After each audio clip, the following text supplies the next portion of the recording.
Welcome into a brand new season of the Warchant Report. We are powered by Cummins. Cummins, a global technology leader.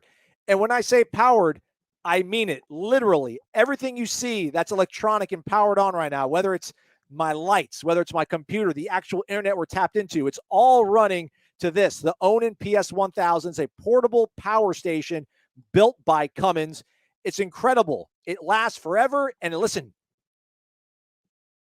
it makes like no noise practically. It's incredible. You can save on this and plenty of items over at shop.cummins.com by using the promo code TAILGATE, TAILG, and then the numeral 8.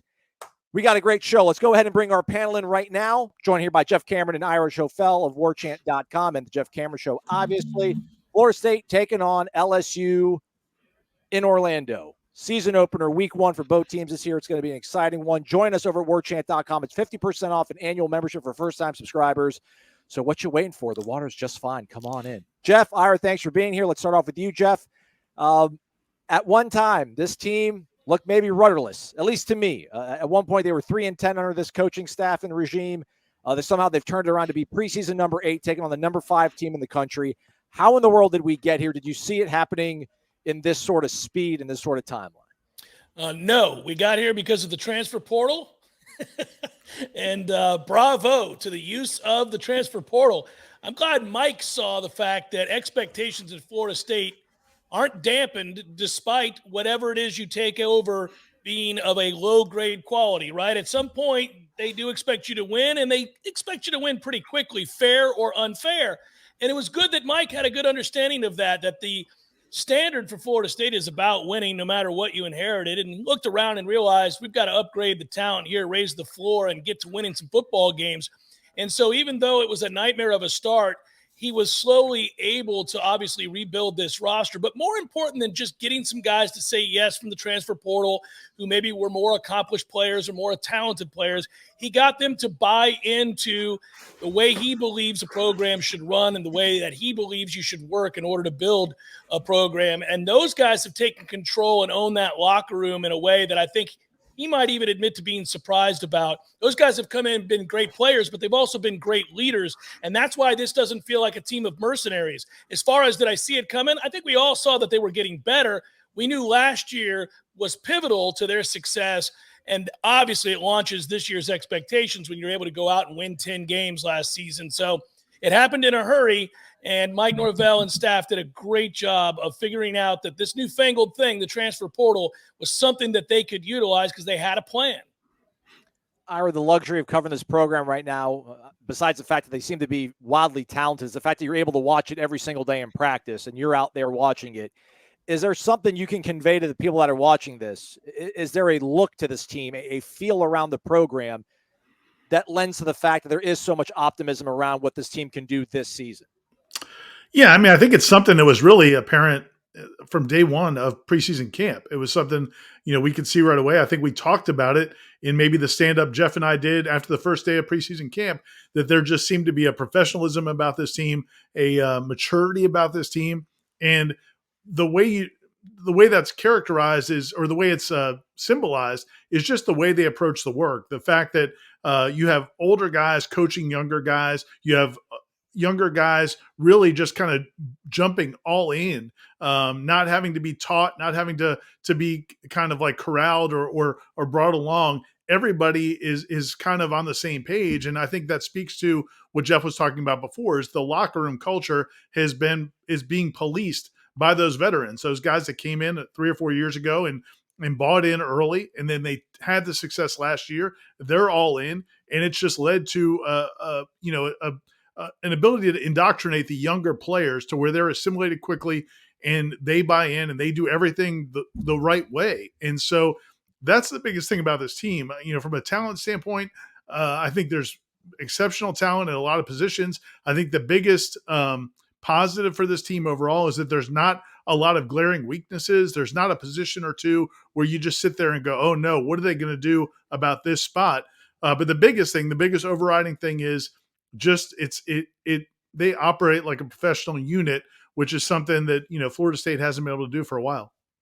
Jeff, for you, I mean, how much of the sort of optimism or, the projection for you is just hearing the way the coaching staff has talked about these players, the way the players talk about these coaches, or how much of it is those moments you're at practice and just, naturally seeing talented players going up against other talented players and that sort of back and forth that's been happening throughout practice? Yeah, the level of competition every day in practice has been something to behold, and they've ratcheted up, obviously, the skill amongst the segment groups to the point where you have position battles taking place, and I think that obviously elevates everybody's level. But honestly, to me, Aslan, this really is about the talent. I mean, I think that most of the time we can talk about buy-in, we can sing Kumbaya, we can talk about how a locker room transforms. It's important. It's an element of something. It's worth talking about. But if you don't have guys that can really run, really jump, big, strong, fast guys, you're going to lose football games no matter how much they love each other or how much they buy in. They are talented. And it starts with Jordan Travis.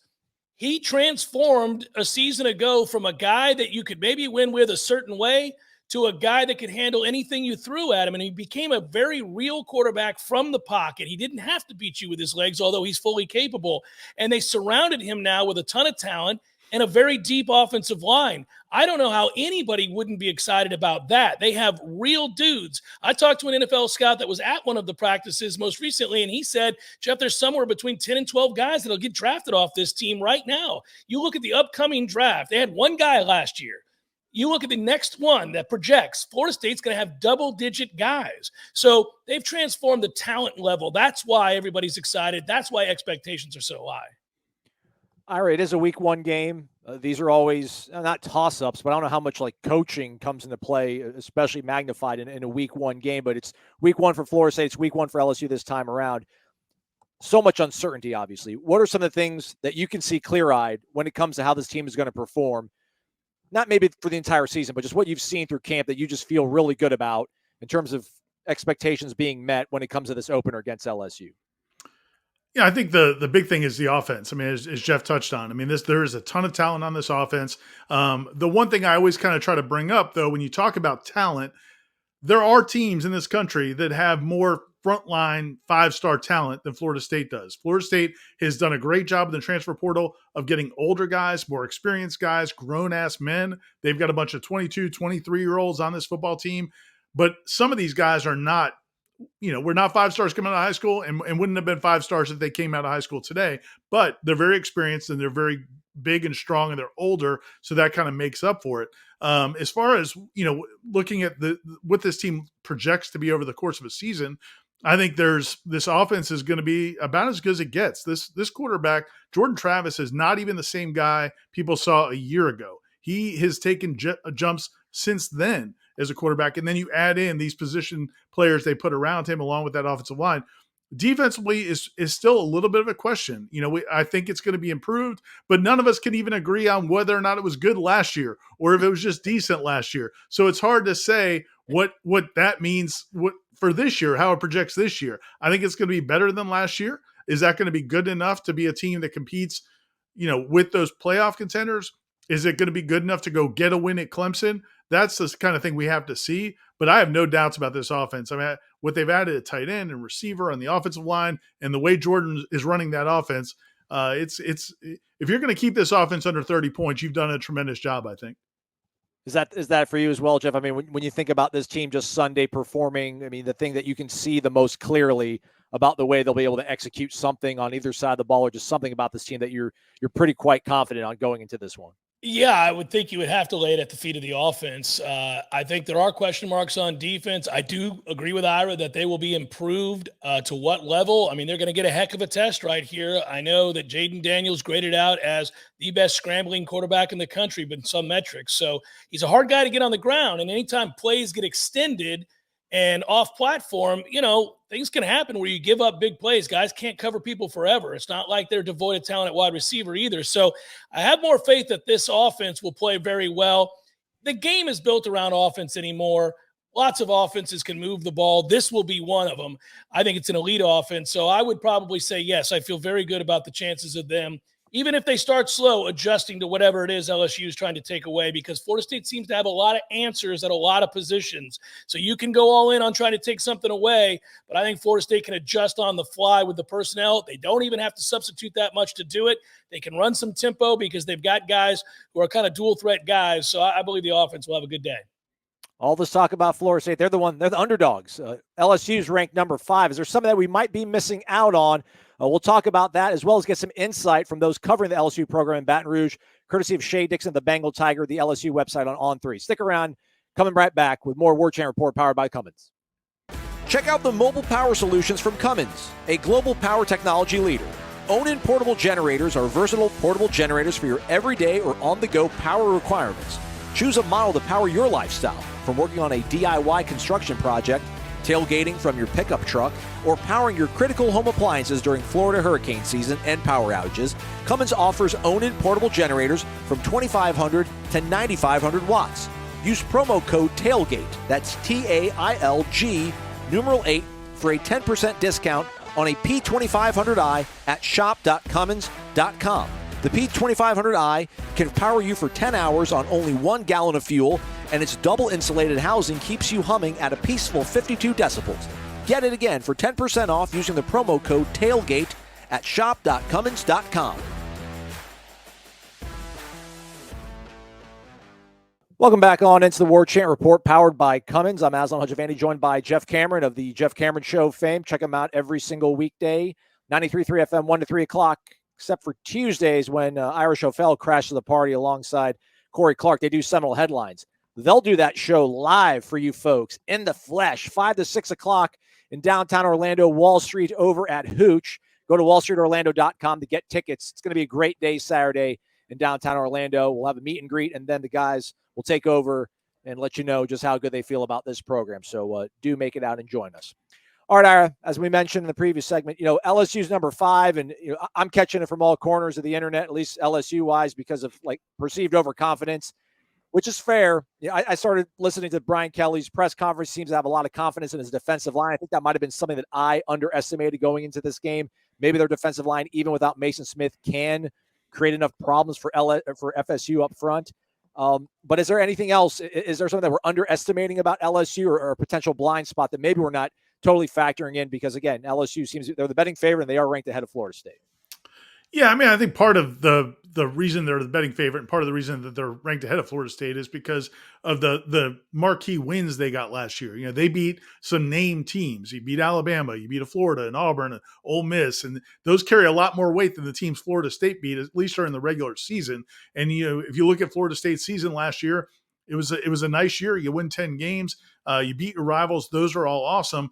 But you also, in the middle of the season, when you played the top 3 ACC teams you were going to play, you lost all 3 of them. So it's understandable to me that LSU is the favorite. That doesn't shock me. But when you look at them in this matchup, I mean, I think the biggest concerns I think are on the defensive side of the ball. I think Florida State's, but that's where you got strength against strength.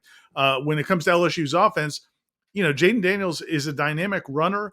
I still am not convinced he's going to be a dynamic passer. We'll see what happens in this game. They do have some nice weapons. They've got a really good tight end. They've got a really good wide receiver. They've got some good athletes. But again, and they should have a solid offensive line. I just think the difference at quarterback is substantial. And I just don't believe if Florida State can keep Jaden Daniels in the pocket, which I think is going to be their goal. Shaheem Brown even talked about that this week. That's going to be their goal. If they can keep 5 in the pocket, that's going to really give an advantage to Florida State. And I think the way the secondary has played this year is also real strong so far in preseason has been real strong as well. So, I think to me, if LSU's defense doesn't create some problems on offense, turnovers, a scoop and score, a pick 6, things like that, then I think Florida State's the better team. Jeff, they gave their number 7 playmaker honor designation to a left tackle. Folks talking about LSU possibly having an elite offensive line this time around. Obviously, Malik Neighbors, a 1,000-yard receiver. Mason Taylor, an absolute threat. Are these weapons that might not be fully kind of grasped and appreciated by people in the FSU social media orbit right now? Well, I mean, I think most people know Neighbors, and obviously they know Daniels. I don't think there's anybody special in the offensive backfield as a running back for LSU, but that is a good offensive line and very good tight end, as you point out. I will say this, a lot of that damage that was done via the air last season were all intermediate routes. You can go look at those PFF numbers. I know our own Tom Lang did that 3rd and Lang piece, and you can see where they didn't want to really throw the ball downfield all that much last season. Now, that said, it still worked. But I don't worry about it as much for the big play. I will say this. I kind of flip it around a little bit. And I know and Ira's right. This is strength on strength here. When you look at LSU and what they can do defensively, Florida State, we think offensive juggernaut, right? I do worry because the defensive line, when you mentioned it a moment ago, Aslan, they did a similar thing to what Florida State's done at other positions. They brought in a bunch of transfer portal guys. So 5 of the 8 defensive linemen on that 2 deep are transfer portal guys. They brought in a linebacker in Spates from Oregon State, who's 245 pounds. He's a run-stuffing Jesse, as they say. A lot of people believe that's going to allow Harold Perkins to kind of be more versatile and kind of be a Mr. Everything for this defense. I know they got the kid from the corner from Syracuse in Chestnut. Zy Alexander's supposed to be a burner. So I think they feel like their defense is going to be a lot better. I'm most interested in that test. I still like Florida State against almost anybody's defense, but I am kind of curious to see, does this offensive line neutralize LSU's defensive line the way they did last year? It could be a little bit more difficult of a challenge to do that this season than last. Our own Matt Lasser took some time out, catch up with Shea Dixon over at the Bengal Tiger, the LSU site on the On3 network, to do a little matchup report on how Florida State and LSU might play things out on Sunday. What's up, everyone? I'm with Shea Dixon here today with the Bengal Tiger, and Shea will be able to tell us a lot about the LSU side. We're going to start off here with the LSU defensive line versus the offensive line. The good news is, after Mason Smith got hurt a year ago, LSU had 2 guys, Jaquelin Roy and Mekhi Wingo. Roy's in the NFL now. Wingo's an All-American and back on the team and starting. Those 2 guys finished in the top 10 in most snaps played by defensive linemen. So they had no depth. They've got depth now. Without Mason Smith, there are going to be 2 guys to watch. Jordan Jefferson, a transfer from West Virginia, and then Jacobian Guillory, who was on this team a year ago. He's a senior nose tackle, and it's really kind of his time to step up and shine now that he's in a starting spot. So Jefferson, Guillory, those are the 2 I'm watching, but tall task. I did see some LSU players had talked about Florida State having, technically, starting-wise, the most starts of any offensive line in the country combined. So they know what they're up against. How do you think LSU is going to stop this rushing attack? You know, I think one big thing is minimizing it. LSU's rush defense is one that I think they feel good about. And now you've got Harold Perkins has moved from kind of just a gadget edge rusher to a middle linebacker. And they hit the transfer portal and got a guy named Omar Spates. And even LSU fans weren't familiar with him before this year. It's because he was playing out in the Pac-12.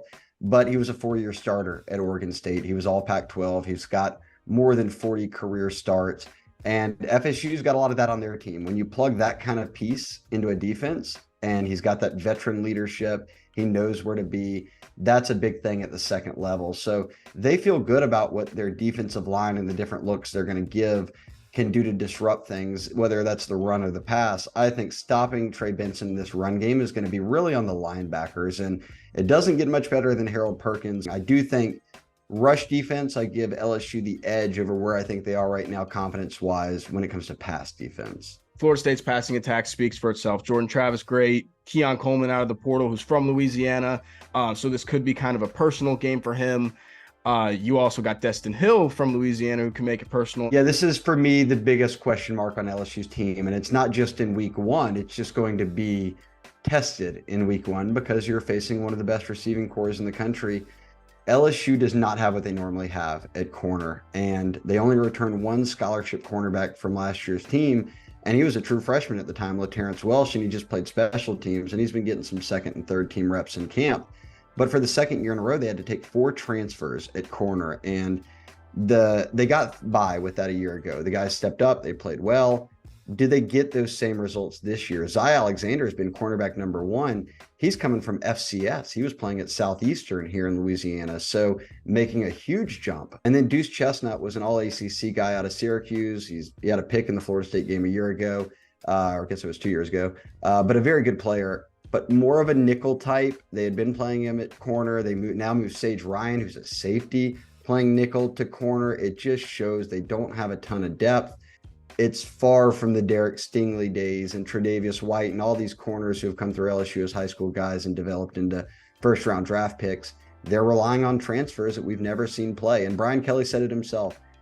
They watch them every day, and they won't know how good they are or how rough it might be until week 1 when they go up against a team like Florida State. I will add this caveat too, because you mentioned it. For the Florida State fans, get excited about Destin Hill. He's one of the best receivers I've seen come out of Louisiana in the past 20 years. I thought he was going to be the next Jamar Chase. And now we'll flip sides to FSU's secondary versus LSU's passing. Obviously, Malik Neighbors. I don't think many people know too much about the rest of the receivers if you want to go into those. Yeah, Neighbors he went over 1,000 yards a year ago with Kayshon Boutte on the team and really just took over as wide receiver one. And he's looked phenomenal in camp. Malik Neighbors is just on a different level. But they do have a lot of other guys that have been playing, are now juniors, and kind of have the chance to take that next step. They'll start Brian Thomas and Kyron Lacey, two Louisiana kids who were 4-stars coming out of high school that were highly recruited. But they've also now got Aaron Anderson, who transferred back in from Bama. It'll be interesting to see. I think this game and maybe the first few weeks of the season will tell us more about LSU's receivers in terms of who's up next after Neighbors. But if FSU can shut down Malik Neighbors, it's tough sledding, I think, for LSU to have much confidence in what they're going to do, because they want Neighbors to have success, and then it branches out from there. Next up, we'll do LSU rushing versus FSU's rushing defense. And if you remember, LSU didn't run the ball great last year, besides Jaden Daniels, who had, 75% of the rushing yards in the game last year? That's the biggest storyline, I think. That was the first question I asked Brian Kelly this week is, did they feel better about the rushing game than where it was a year ago? Because beyond FSU, LSU struggled to run the ball. They tried out 5 different O-line combinations across the first month of the season, and that's not the case this year. LSU has to be able to establish a run in this game beyond Jaden Daniels and what he does with his legs. So they've got a wealth of returning guys at the position. It's just, for me, more so about blocking up front. And LSU went through all camp with the same 5 starters on the O-line. All 5 of them started for LSU on the O-line a year ago. So that experience takes the run game to a different level where you're a lot more comfortable with it than you were a year ago. Can they, as a group, a running back group, go for over 100? Or do they have one guy who can break off a run or two that really flips the game? That's what was missing, I think, from this team a year ago. As we transfer into the offensive line, a lot of experience was LSU offensive line. The only guy who doesn't have over 650 snaps is Will Campbell, who started as a freshman last year, right? Yep, and he's probably the best one of the whole group. In that game last year, LSU was treading water. Jared Verse was everywhere. They were putting him on to the freshman every time he came onto the field, and he was tearing them apart. And FSU's got Verse back, and which is a bit unfair, right? When you get a first-round pick back on your team. But the matchup this year for me is a little bit more even. Like last year, FSU had a major advantage there. This year, at least LSU has the horses on the O-line to be able to block those guys and give us a lot of – I think that's going to be one of the most fun things to watch is FSU's D-line versus LSU's O-line, because both of them are elite.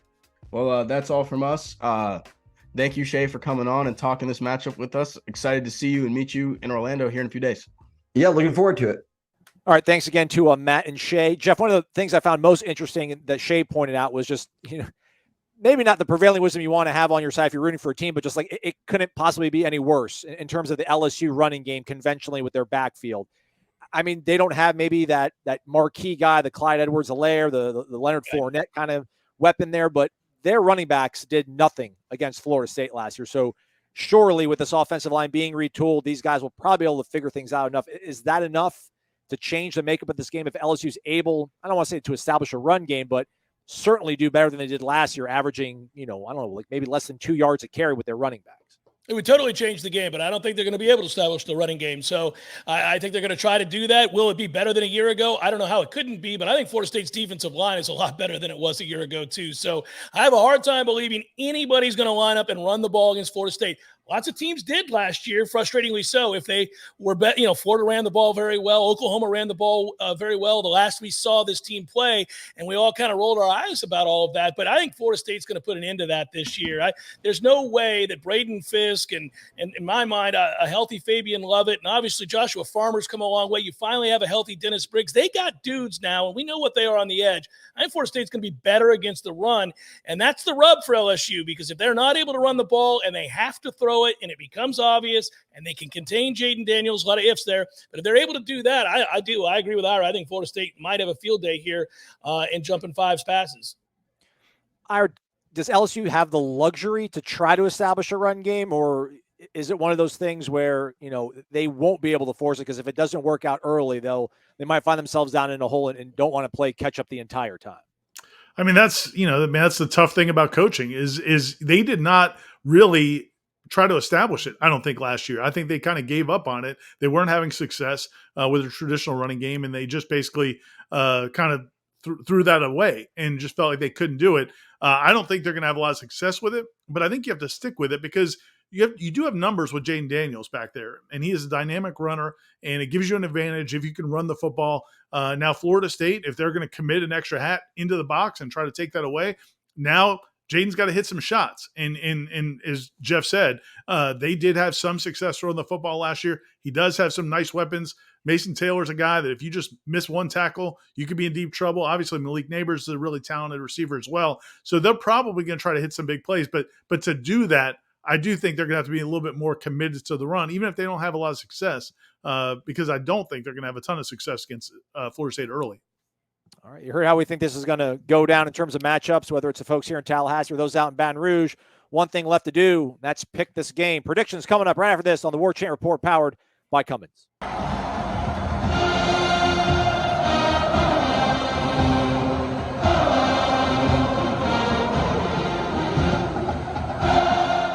Welcome back on into the Warchant Report, powered by Cummins. Own-in power stations by Cummins are perfect for mobile lifestyle, small and compact. The Cummins own-in power stations provide temporary off-the-grid power. Use it to charge your mobile devices, power your television for the tailgate, or run an entire show from your studio. These can be very handy during those temporary afternoon thunderstorm power outages we get here in Florida and the Southeast. Use a promo code TAILGATE, TAILG, numeral 8 for a 10% discount on power stations above the PS160 at shop.cummins.com.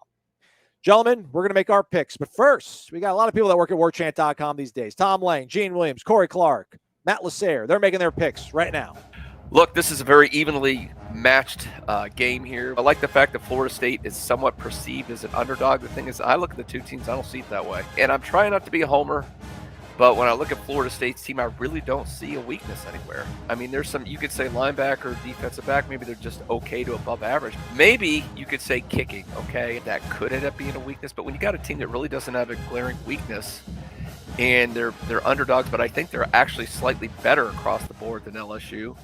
I like the Noles in this one. Give me the Seminoles to start out 1-0 with a top 5 victory over an SEC opponent, 34-27. Corey Clark checking in, actually on the road to Orlando for the big game. Trying to get down there a little early. Driving by all the destruction here on I-10, but you didn't tune in for that. You tuned in for a prediction. Look, I think LSU is good. They're not number 5 for no reason. Jaden Daniels is going to be a handful to tackle. Perkins is good. Wingo is good. I mean, they have some real dudes on defense. But Florida State has some real dudes on offense. Some incredible players that Keon Coleman is going to be better than you think he is. And you already probably think he's really good. Johnny Wilson. Jordan Travis, one of the best quarterbacks in the country. Norvell's a good offensive mind. They've had 9 months to prepare. I would just be stunned if Florida State doesn't get to the mid-30s in this game. And I think mid-30s will be enough. So I'm predicting Florida State 35, LSU 30. Going to be a close one, but the Noles will get it done in the end. I think they're going to bat down a Hail Mary in the end zone to preserve the victory. It's time to make that week 1 pick. Florida State has had a really good camp. I thought the defense was the surprising part of what we saw all of August. The defensive backs get downhill, they make plays, and I'm picking them to do so in this game against LSU. If the Tigers really want to get the ball down the field more, that means Jaden Daniels is going to put it in danger. Florida State is ready to take advantage of that 2 ways. 1 with the defensive front, and then 2 with their eyes on the football. Zone eyes. The offense is going to be what it is, which is really good. So here you go. I feel comfortable about this one because of turnovers for Florida State. Otherwise, it would be a pretty even game. Florida State 38, LSU 21. Ooh. One of the things I'm excited to watch, as you saw when I caught up with Shea, is this defensive line versus the LSU offensive line. But also, I think Florida State will be able to easily take advantage of this LSU secondary and light it up with Keon Coleman and Johnny Wilson. I think FSU is going to win this one, but I do think it's going to be a high-scoring game. I'll go 35-28 as the score. All right, a lot of good vibes from the staff over at warchant.com. Now it's our turn to make our predictions. Jeff Cameron, Florida State taking on LSU. It's going to be a hell of a September for the Noles. They start off with LSU. They'll wind it down in Death Valley against Clemson. But first things first, can they get it done in Orlando prime time against the Tigers? They can, and I'm actually nervous. I love this part of the show. Most of the time I'm not nervous, but I care a lot about this game. I think it's important for Florida State. Obviously, if they're able to win it, you kind of get a pass for that game up at Clemson to some extent, not presuming a loss or anything like that. But I've wrestled with it. Most of the time, I've come out on the side of Florida State in my head. I've played it a lot of different ways.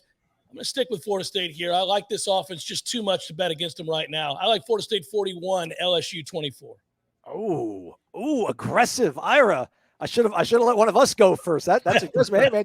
Jeff calls shots. Jeff makes his shots when he calls them in this fashion. It feels like. Ira, how about you? Again, you've been at practice. You've seen it. You've heard it. I mean, I think first what Jarian Jones said after practice on Thursday, I thought was really illuminating too, just about how much they buy in and they believe in this coaching staff and believe in one another.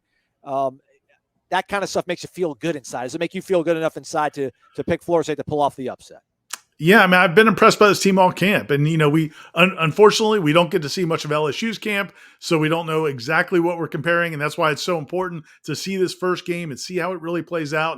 But we do see these battles day in and day out where it's the receivers winning one-on-one battles, but then the DBs coming back. And there's a lot of contested catches being made, a lot of big pass breakups being made, athletic plays. So you feel like it's not just guys running wide open and catching a pass. They're competing every day. And so I feel good about this team on both sides of the ball, but obviously, especially the offense. I like Florida State to win. I actually had similar to Jeff, but not quite as ambitious. I think I talked myself down a little bit. I went 38, Florida State 38, LSU 27. I thought about going 24, but I'm going to give LSU a little more credit. So I'm at 38-27, Noles. I mean, you know how much grief I've taken from our own fan base for being like overconfident. My gosh, I'm going to slim it down a little bit. I'd like to take the 2.5 points, but it sounds like you guys are like, James, take the money line on the Noles. I'll go 34-31. I don't know. I think LSU maybe could get enough done with Jaden Daniels and Malik Neighbors to keep it kind of close.